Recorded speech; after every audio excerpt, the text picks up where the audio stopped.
Hey everyone, we'll go ahead and get started in just a few minutes. We'll wait for some folks to join in here. Thanks for being on.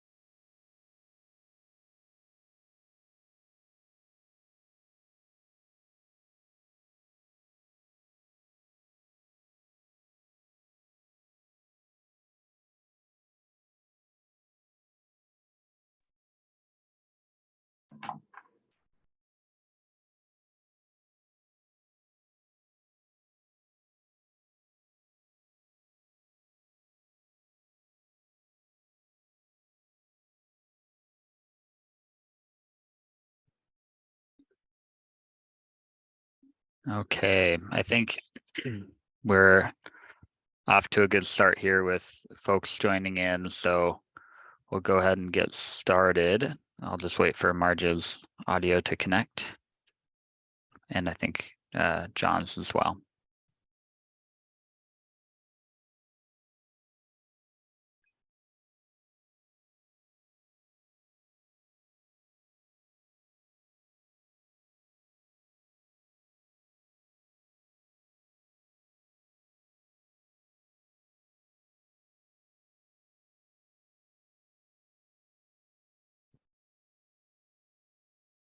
For Sean, Ken, and Ryan, can you hear me okay? Okay. Yep, sure can. Excellent, thank you. Hi, Marge, can you hear us okay? Yes. Okay. And it looks like John is still connecting to audio, but let's go ahead and dive in with the introductions. I'll just go around the room, have folks introduce themselves, and then we'll get started. From the top of my screen, Sean, can you go ahead and introduce yourself and kick us off? Sure can, Daniel. My name is Sean McGuire, Sustainability Coordinator with Benton County. Thanks, Sean. And Ryan? Yeah, Ryan McAllister with Girding Builders and work group member. Thank you, Ryan. And Ken? Hi, everyone. I'm Ken Eklund, and I'm on the Solid Waste Advisory Council, and I'm a citizen of Benton County. Thank you, Ken. And Marge? Marge Pop. I'm also a citizen of Benton County and a member of SWAC as well. Thank you, Marge. And Marin and John, feel free to introduce yourselves if you'd like. It looks like we're still waiting for John. I can jump in. Hi, my name is Marin. I'm an intern with Benton County. Apologies, my camera's off, but it's nice to see you all. Thank you, Marin. All right, so I checked in with Sam. He didn't give me, Sam, our facilitator for the work group, he didn't give me any specific items to go over with subcommittee tasks and protocols or goals. That's kind of been a standing item on our agendas, so we'll go ahead and skip those two. We're going to dive into the main section. The two kind of major items that we highlighted previously was to go through the table of contents, essentially finalizing that table. And that'll satisfy the charge of the subcommittee for topics or subjects to be covered. And then we're going to review the draft recommendations report, and the draft recommendations report, that table of contents has kind of been fitted into that report. So we'll review that as part of the total report. And we don't have this specifically on the agenda, but Sam asked me to also include sort of a segue into how this information and how the content that we're putting into this report will make its way into the work group report, and essentially the set of recommendations from this subcommittee to the work group and how that looks, and the work that we need to do to make sure that that gets kind of migrated into that report format, in addition to the recommendations document that we're putting together. All right, and John, I see that you're on and connected to audio. Feel free to introduce yourself if you'd like. John Duell, Oregon State University and Benton County resident. Thank you, John. So before we go into this draft recommendations report, we'll kind of use that to guide us in our discussion today. Any comments, questions? Okay, excellent. So I'll go ahead and pull that up here now. I did just upload this version to the webpage. It's not very different than the version that's been uploaded onto the webpage, but I added a couple things that corresponded with questions that we had in the last meeting, essentially clarifying the charges, for example. We'll go through that, and I'll touch on anything that I made changes to, and as we go through to discuss. Hey, Daniel? Yeah. Can you point me to the right, is it the subcommittee report or the recommendations that you're referencing? The recommendations. Thank you. And for kind of ease of usability for the group, we put the PDF and the Word doc versions on the webpage. So you should be able to go in and use both. The PDFs are just helpful for folks who don't have access to Word documents. Okay, so let's see. This should be the right document here. Okay, can everyone see this document? Should be highlighted with charge C. I'm seeing some nods. Okay, excellent. So I'll just scroll up to the top so we're acquainted. So this is this kind of draft recommendations document we've been working through, essentially going through charge item by charge item and putting in the group's set of recommendations. It starts off with our charge. And this first section is contracting out.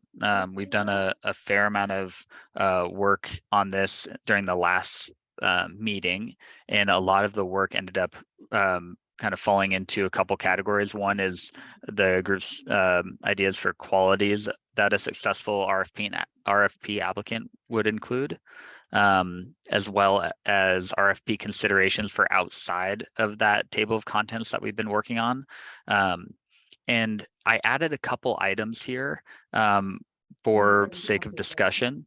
And this is from guidance from Sam, but essentially, if we want to propose any sort of reporting format or the type of content that the county would receive from an applicant to help us verify what their qualifications are, that is listed here to kind of get started. I used an example from Deschutes County's solid waste management plan RFP. This was the information they included for this section. Similarly, in the review and selection piece, this ties in a lot with the earlier work that we did with qualities of a successful applicant, but essentially what the evaluation team would look like, what would they use to evaluate each applicant, and how those evaluations are weighted essentially. This group, based on the charge, and I talked to Sam about this, the charge of this group covers these pieces. So if folks want to weigh in on either of them, we can.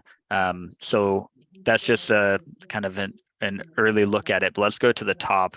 We'll check out the qualifications of a successful applicant and see if anybody had additional items to include here.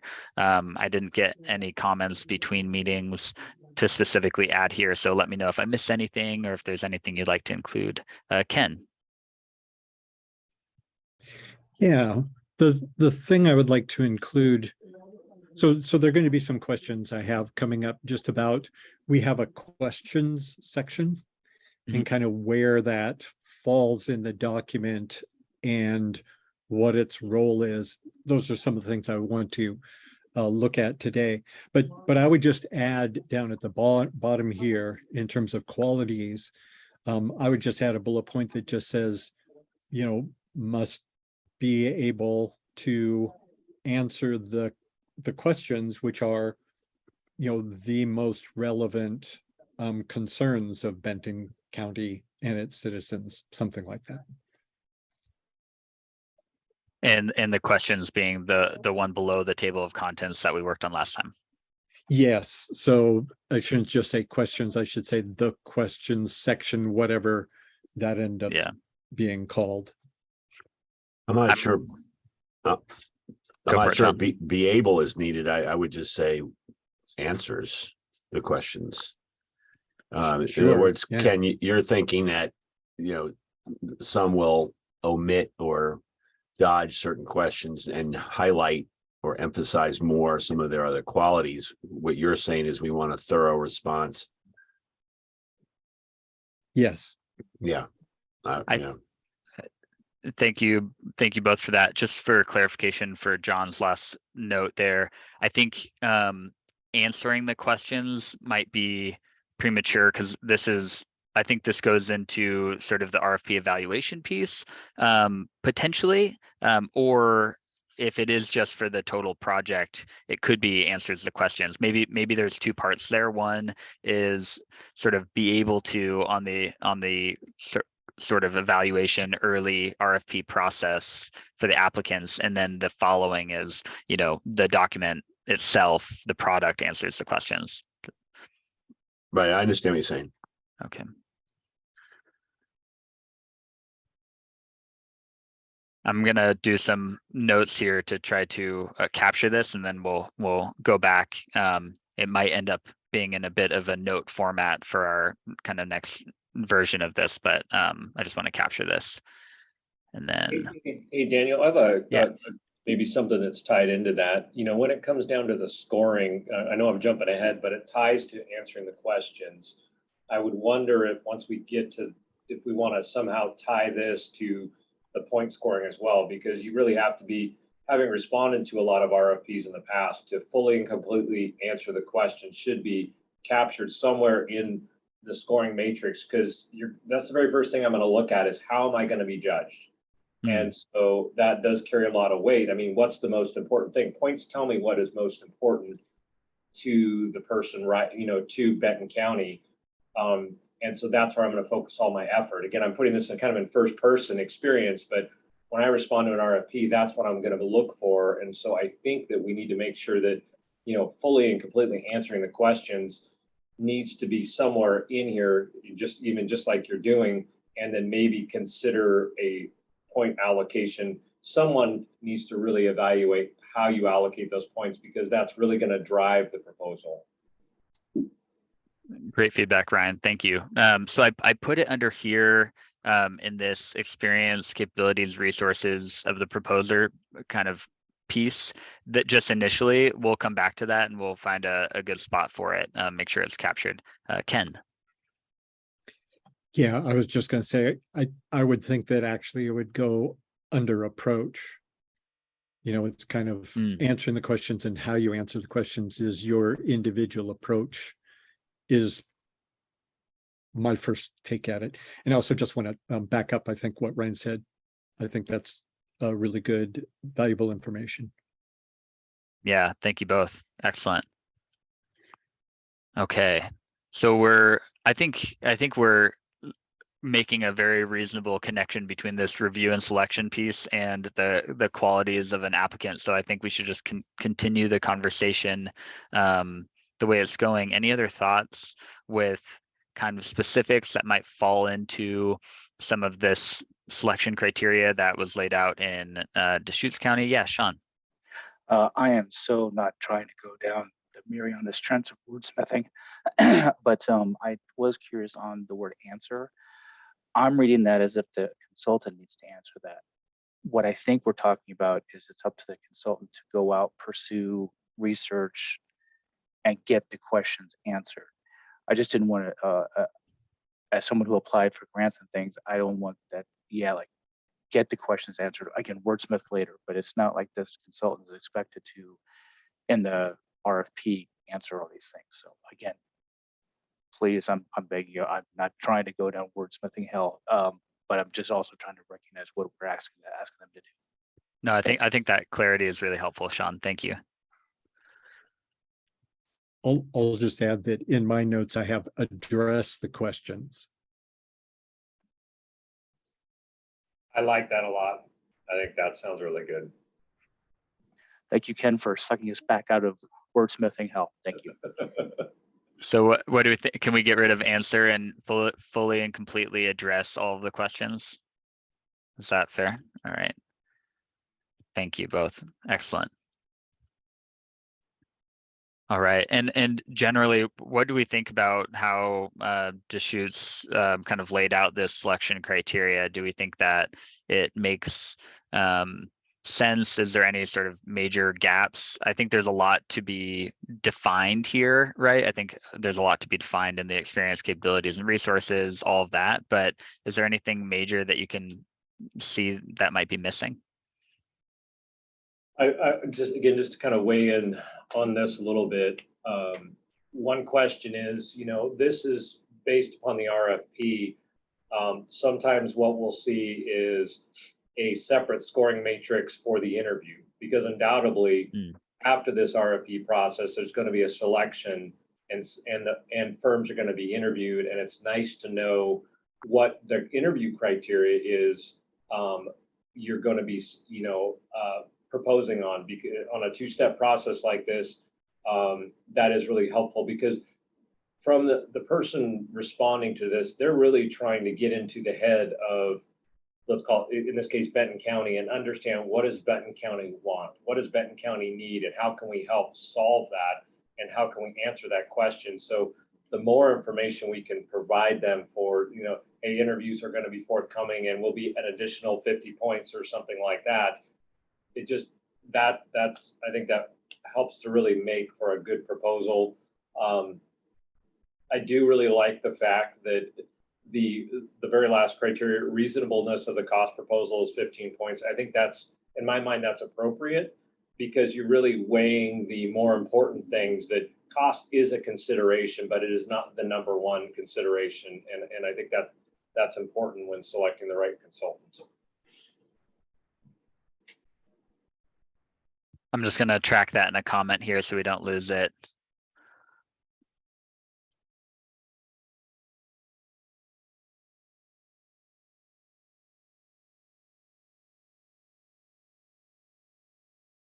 All right, Marge. Yeah, can we say something, and maybe you have already done this, or you think it's done enough, but I just think it really ought to be underscored that we want someone who is looking at the unique qualities of our community. We don't want, a one-size-fits-all plan. We want a plan that our particular community can, be innovative with. Thank you, Marge. I think we might have captured that, but I'm gonna jot that down just so we don't lose it.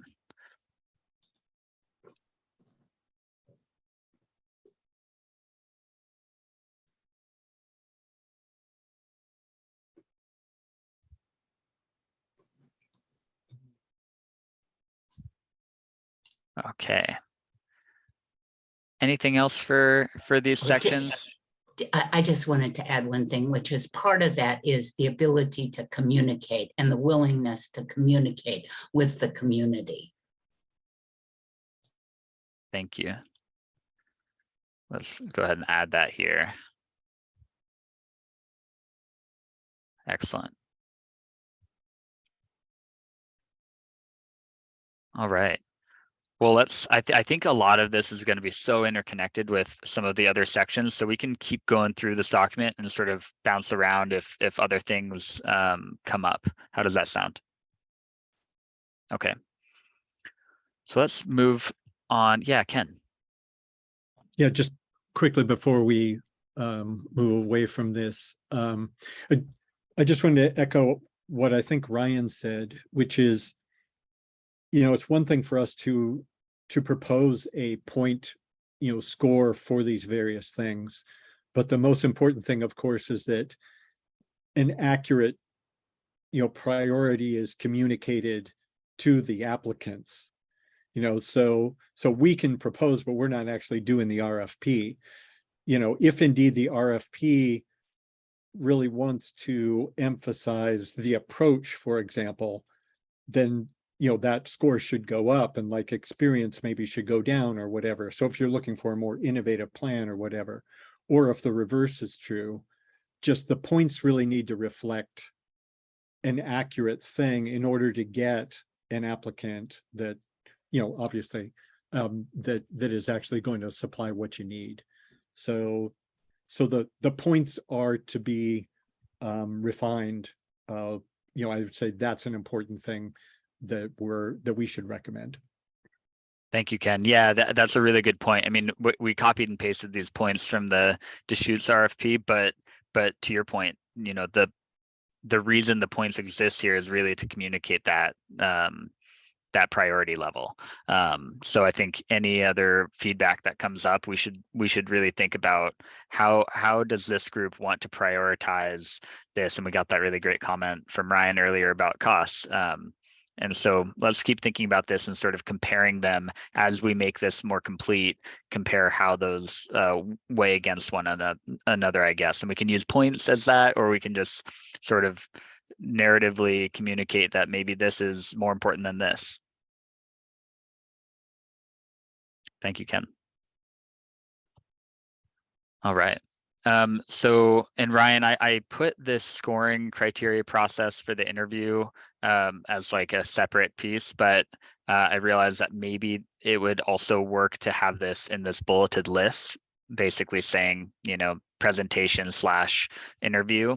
That way we can sort of adequately compare them to the other bullets. How does that sound? Yeah, I just going off experience, and when I've seen some really well-written RFPs, they do include that there. So again, the proposer knows the expectations, and they also know how important the interview is, because sometimes that interview is weighed at, this total's above here at 100 points. Sometimes that interview is worth 50 points, or more. And I think I like what you're saying. I think the RFP committee that's writing this should really consider adding that in there and assigning an appropriate points to it. Excellent. Thank you, Ryan.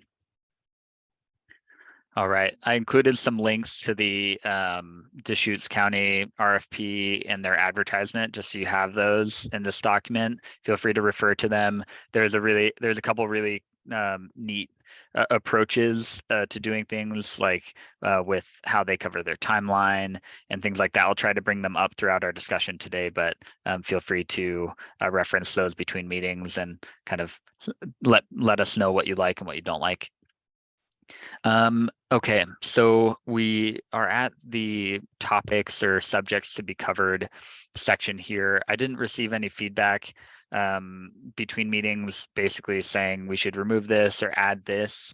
I wanted to capture that discussion now. If anybody had a chance to remove or update this in any way, feel free to let me know. I'm not going to spend a ton of time on this. We've gone through this a fair amount, but I also wanted to capture anything that's come to mind in between meetings here. And essentially, the ask is if there's anything you want to add or remove from these subjects to be covered that we're asking for this SMMP process. Yeah, Ken.